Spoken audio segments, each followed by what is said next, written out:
رقص بسمل کی کہانی تو بہت زیادہ عجیب ہوتی جا رہی ہے۔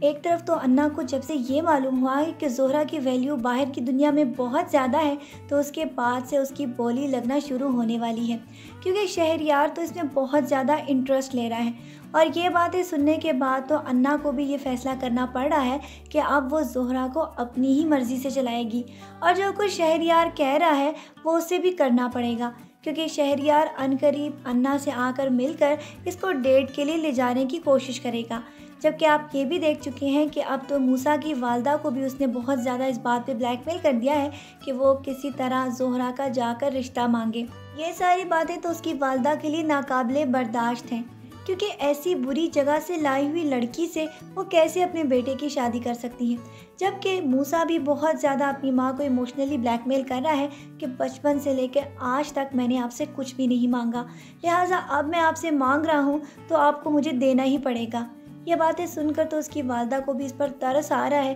لیکن وہ اپنے دل و دماغ میں یہ فیصلہ کر چکی ہیں کہ وہ کبھی بھی اس کی شادی زہرا سے نہیں کریں گی۔ اسی لیے تو وہ عیسیٰ سے کہہ کر ان کے گھر پر بھی چلی گئی تاکہ وہ کسی طرح اس لڑکی کو سمجھائے کہ وہ اپنے دل و دماغ سے اس لڑکے کو صاف کر دے، حتیٰ کہ وہ یہ جانتی ہی نہیں کہ زہرا تو واقعی موسیٰ سے محبت ہی نہیں کرتی۔ یہ سارا کا سارا کچھ تو موسیٰ کا خود کا کھیل کھیلا ہوا ہے۔ وہ تو اپنی ساری گدی کو بھی بھلا بیٹھا ہے اور وہ صرف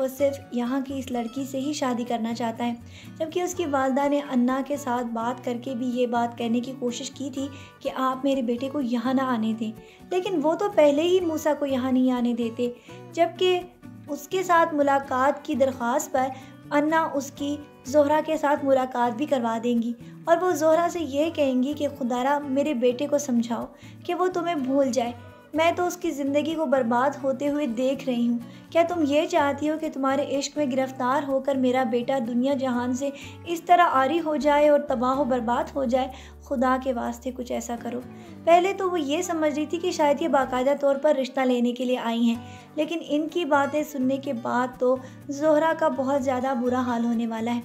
کیونکہ موسیٰ کے بارے میں سننے کے بعد تو ان کو یہ بھی اندازہ ہو رہا ہے کہ موسیٰ کی بہت زیادہ ذلت اور رسوائی کا سبب یہ لڑکی ہی بن رہی ہے۔ اسی لیے آگے جا کر آپ دیکھیں گے کہ عیسیٰ بھی موسیٰ کو سمجھانے کی کوشش کرے گا کہ خدارا آپ اس کو بھول جائیں، اس کی وجہ سے تو آپ دنیا میں در بدر ہو چکے ہیں۔ لیکن موسیٰ کب کسی کی بات سنتا ہے؟ وہ تو پہلے بھی عیسیٰ کو کتنی بار یہ سمجھا چکا ہے کہ اگر تم میرے لیے کچھ نہیں کر سکتے تو صرف دعا کر دیا کرو، جبکہ عیسیٰ کی باتوں کو تو نہ سننے کی اس نے ٹھان رکھی ہے۔ جبکہ دوسری طرف آپ یہ بھی دیکھ رہے ہیں کہ موسیٰ کے سسرال والوں نے اب یہ فیصلہ کر لیا ہے کہ وہ موسیٰ کی شادی کبھی بھی ستارہ سے نہیں کریں گے، کیونکہ ستارہ کا تو سٹیٹس کبھی بھی اس گھر پہ ویسا نہیں ہوگا جیسا سکینہ کا ہے، کیونکہ گدی تو عیسیٰ کو مل چکی ہے اور اس کے بعد موسیٰ کی تو اس گھر پہ کوئی ویلیو ہی نہیں۔ یہ ساری باتیں سننے کے بعد تو ستارہ کو بھی بہت دکھ ہوگا اور وہ عنقریب موسیٰ سے جا کر ملے گی اور اس سے پوچھے گی کہ آخر میری محبت میں کیا کمی ہے کہ تم مجھے چھوڑ کر اس لڑکی سے محبت کرنا شروع ہو گئے ہو۔ لیکن آگے جا کر آپ یہ بھی دیکھیں گے کہ سکینہ بھی جو اپنی ضد پر اڑی ہے وہ عنقریب اپنے اس بوائے فرینڈ کو سب کے سامنے لا کر کھڑا کرنے والی ہے، کیونکہ ابھی تک تو اس نے اس کو واپس کراچی بلوا لیا ہے، اور اس کے بعد وہ بہت جلد آپ کو نیکسٹ ایپیسوڈز میں پلاننگ کرتی نظر آئے گی کہ کس طرح وہ اس کے ساتھ مل کر عیسیٰ کو بھی بہت زیادہ شرمندہ کرنے والی ہے، اور اس کے بعد تو وہ یہ فیصلہ کر چکی ہے کہ وہ کبھی بھی عیسیٰ کے ساتھ نہیں رہے گی اور اس سے طلاق لے لے گی۔ ابھی تک تو یہ کچھ ایسا ہی اس کے مطابق نظر آ رہا ہے، لیکن آگے جا کر کیا ہوگا یہ ہم آپ کو نیکسٹ پرومو ریویوز میں بتائیں گے۔ اپنا ڈھیر سارا خیال رکھیے گا، بہت ساری دعاؤں کے ساتھ۔ اللہ حافظ۔